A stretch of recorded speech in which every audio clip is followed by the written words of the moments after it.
Hello everybody, and I'm here in the new Tomb Raider. I had to do a video on this game because I am a humongous Tomb Raider fan.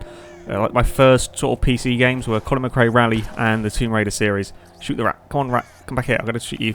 Oh, it's gone. We're going to get you. No, you stood... Ah, stupid rat. Anyway, yes, Tomb Raider. Look, I got you that time there. Yes. Anyway, yes, Tomb Raider games. I've been a huge fan of Tomb Raider games. I've been really excited with this new one. It's been a while since they've made any Tomb Raider games. So yes, here it is at last. I am playing this on the PC, by the way, just to let everybody know. Mainly because it was cheaper, like 10 quid cheaper, which seems a bit odd to me. But yes, there we go. So yes, this is the all new Tomb Raider game. As you will notice, there is well, I'm not in a tomb at the moment. A little bit confusing, but this is more. It's like the back to the basics, I guess, is what you'd say. It's like the start of Lara Croft's Tomb Raider-y adventure journeys. Trying to climb on the roof doesn't work, and this is more of a sort of a survival story. She crashes, or she's on a boat that crashes and gets stranded on this island, and it's all about surviving and getting off the island. I'm about 3 hours into the game at this point. I'm not going to ruin the story particularly, but yeah, I have to make some fire, and yeah, there's some big fuel tanks. I'll go blow them up. But yeah, this is more of a survival game rather than a tomb raiding game. There are some tombs, I'll get to them a little bit later on in the video. Oh look, there's a trail of fuel. I wonder what's going to happen here.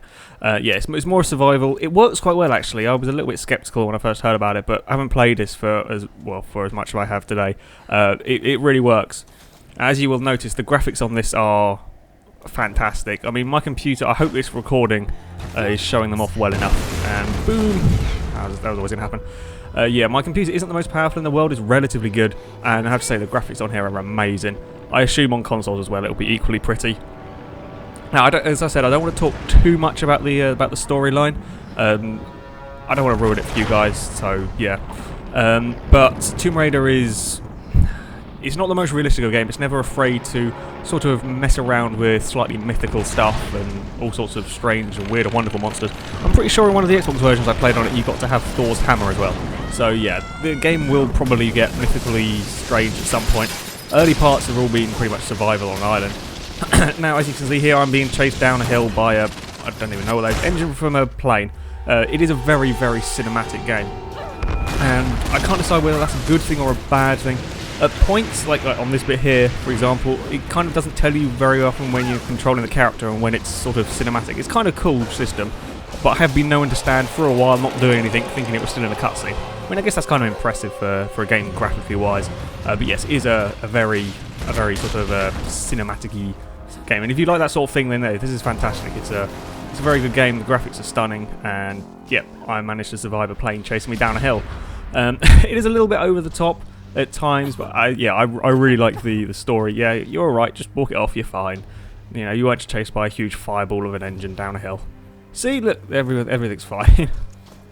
Oh look, there's a pilot. Quick, go get the pilot, or whoever that is. I assume that was the pilot. But yeah. Okay, so one of the new mechanics is that this is it's a more open world. It's not like a sandbox game for anybody who start thinking about it. It's a more open world. And one of the big things in this is this campfire system. You find them dotted around the world. They act as sort of a fast travel station, so you can get in between places quickly. There's also your skill trees. I'm not quite sure. I haven't really figured out how these work. As you do stuff in the game, you earn XP. And yeah, you can have upgrades. These are sort of generic character upgrades, so you can find better loot from people, you can have more health and stuff. Now the other big system is the salvage system. You can loot this off dead bodies, you can also find crates of this around and stuff, and you generally use it to upgrade your weapons, you upgrade your bow, upgrade your guns. And there seems to be a decent enough selection of guns so far. That I've got a pistol and a machine gun, and I assume you're going to get plenty more as you go along. I'm just getting an upgrade on this gun now so I can show you. I do quite like this upgrade system. It's nice that it's simple, it tells you what all the upgrades do, and I also like that I'm going to try and show you now. The upgrades are sort of visible on your gun or your bow, you see there. I'm looking at the floor trying to show you it. But yeah, as you upgrade your weapons, it kind of shows the upgrades on the bow, on the gun, as you saw there, which is kind of a cool, it's a nice feature. It makes you feel like it's sort of progressing. Now, for those of you who are Tomb Raider fans, you'll know that the combat in the early games was in fact in all the games has been pretty useless. Now the good news is that this game has fixed it. It's a much better combat system. It is quite a combat heavy game, or at least the couple of hours I've played so far has been more combat heavy than say normal Tomb Raider or other previous Tomb Raiders. that I've played. But yeah, the combat system is really good. It kind of reminds me a little bit of maybe Resident Evil 6 or 5 and 6. It's that sort of system, sort of the over-the-shoulder shot. Here's me getting confused with what to do because I'm not used to playing PC games. I don't know what M mouse button is, but there we go, figured it out. And yeah, you get to yank that thing and people fall off. It's quite a cool system. I like having the bow. Bow's an awesome weapon. And whoa, dead body fly. What? Physics engine might have broken a little bit there. But yeah, the combat system is pretty good. You've got your bow and your arrow. And yeah, the aiming is actually useful in this game. This is me not being very good at aiming though. 3 arrows, no, come on. I'm trying to get the headshot and it's just not going. Come on, die, you stupid. There we go, he's dead. So yeah, the combat system is far, far better than in previous versions. Now also, there's a new system in here. The way of sort of unlocking areas is you find new equipment or you can upgrade your equipment. So as you saw there in that cinematic, I picked up this rope, so I now have a new ability. I can pull stuff about, and now I'm getting confused with what to do. And jump cut somewhere that's a little bit more interesting. This is one of the tombs. These are dotted throughout the island. Now, as I said, I've been playing this for about 3 hours now, and this is only the second one that I've found. I'm not sure how many there are in the game, and I'm not sure if I've missed a load because I wasn't looking hard enough. They are the two that I've found have been fairly well signposted. I'm not sure if there are more hidden ones that you have to sort of wander about and explore more to find. But yeah, this is sort of the old style Tomb Raider. We're actually going through these interesting places. Now these, I'm not 100% sure on whether these are just for exploration. I think when you complete them, you get a treasure map that tells you where all the secret stuff is in a certain area. Dotted around, the areas are sort of a little bit free roamy. They're sort of like in a straight line with odd bits off to the side that if you wander about you can explore through them. It kind of works quite well. It feels like it's a bit of more of an open world. It's not just like straight linear, but it's also straight enough so that you don't really get lost. You will sort of always know what you're aiming for. Now in these tombs, the two that I have found, I can't speak for all of them, the two that I found, there's like a puzzle inside them, and I'm looking at that one over there. It's very windy out here, and there's a campfire. Yeah, there's sort of like a puzzle inside it, and then you solve the puzzle, and then you collect the treasure, basically. I'm a little bit disappointed in that there's not as many puzzles, at least in the bit that I played. It hasn't been as many puzzles as there were in previous Tomb Raider games. Previous games was all about the puzzles, and then there was a little bit of combat that nobody really cared about because it was rubbish anyway, and it was all like really, really difficult puzzles. And I can remember being stuck for hours on end in the same place trying to figure out how to do it, because you'd pull a lever and it would open a door somewhere, but the game would never tell you where it opened the door. All the doors would be timed, and yeah, it was earlier Tomb Raider games, at least for me as a kid, were really quite tricky, and I'd often end up, you just resort to the guides. On here, the puzzles are a little bit more simplistic. I mean, I'm sort of figuring out what's going on with this one here, but none of the puzzles that I've found have been particularly complicated. There haven't been any sort of incredibly tricky jumps to do, not really anyway, not like the old games were, and now I'm sort of getting confused as to what on earth's going on.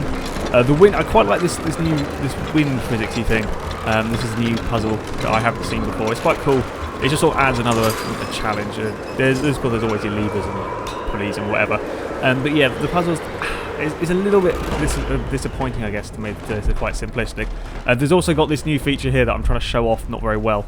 It's like this survival instinct or something that nicely highlights everything that's around you. So if you do get stuck, you can press that and it will show you either where to go or the sort of the important items, ledges and sort of things that you can use. And now I've figured out what I'm doing. We're going to swing towards there and jump and grab, and there, look at that. So yeah, the puzzles are quite simplistic. This is a more combat-heavy Tomb Raider, I guess, which is kind of a little bit of a shame, but I think it works quite well.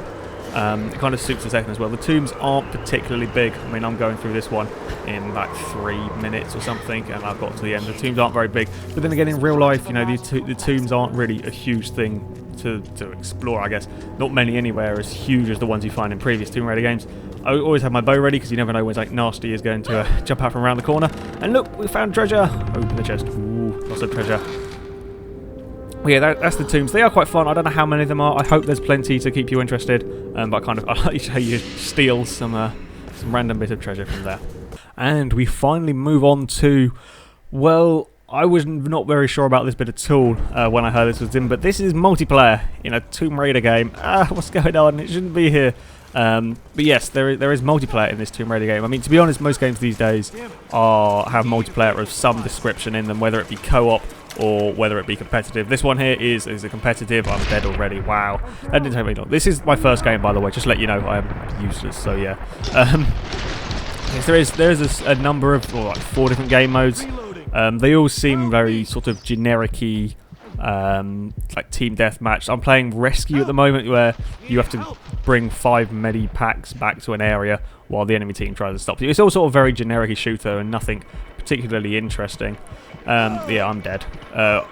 It's functional is pretty much the best thing I can say about it. I'm not a huge fan of it. I mean, it's just sort of a generic multiplayer. It's okay. I spent, I don't know, maybe 20 minutes. This was my first game. I played a few more games. It's not the most exciting thing in the world. The game doesn't really need it. I have a couple of criticisms with it. Firstly, when you go down, the idea is that, you know, if you go down, your teammates can come and revive you, and it's all very loud now. That's not picking up on my microphone. Yeah, the idea is your teammates can come and revive you. The problem is, like, the timer that you're down for is really quite long. You spend a long time on the floor, as you saw earlier. And if your teammates are busy getting shot at or whatever, then they'll come rescue you, which means that you're just stuck on the floor for a minute, and there's no way to sort of give up like you can in Call of Duty and stuff. If you're in last stand, you can just press the give up button if, you know, there's no one coming to rescue you. Whereas on here, you can't, and that's kind of annoying because you spend like a minute on the floor not being able to move. That's my main criticism with the game so far. The multiplayer's okay. I just don't really see the necessity for it in this game. There's plenty of stuff to unlock. You can level up, you get new guns for your loadout, get new characters. I'm going to shoot that. I don't know what it is. Switch. I don't know what it did. Still don't really know what it did. I'm getting points for random stuff. But yeah, there you go. That is multiplayer. It's okay, is my assessment on it. If you don't like it, you just don't play it. It's a fantastic single player game. And yeah, that's pretty much my conclusion. There we go. I found a word for it on this game. I really have enjoyed the first bit I've been playing. The single player is utterly fantastic. The story's good so far. It's making sense as well. It's not gone weird like normal Tomb Raider games. Am I going to get a kill? Come on, get a kill. Oh, I'm dead. Oh well, that went well. Yeah, the story is good. It's making sense to me. And oh, I got a kill! Yay! Success! My first kill. And yeah, the controls are good. The combat's much better. Yeah, I haven't really had any major problems with the single player game. The multiplayer just seems like it's just sort of a bolted on bit at the end. They thought they should make it so that there's a bit more replay value. Yay, I won the game somehow. Don't know. I don't know how that happened, but there we go. So yeah, if you're looking for a great single player game, this is utterly fantastic. It's a brilliant game. You should go out and buy it. On Steam, it's 30 quid at the moment. Xbox and PlayStation versions are 40 quid, I assume. Yeah, if you're a multiplayer player, though, don't bother with it because it's not particularly exciting. But yeah, there we go. That's me talking about Tomb Raider for 13 minutes. Hope you haven't got bored of me. So thank you very much for watching, everybody. And until next time, goodbye.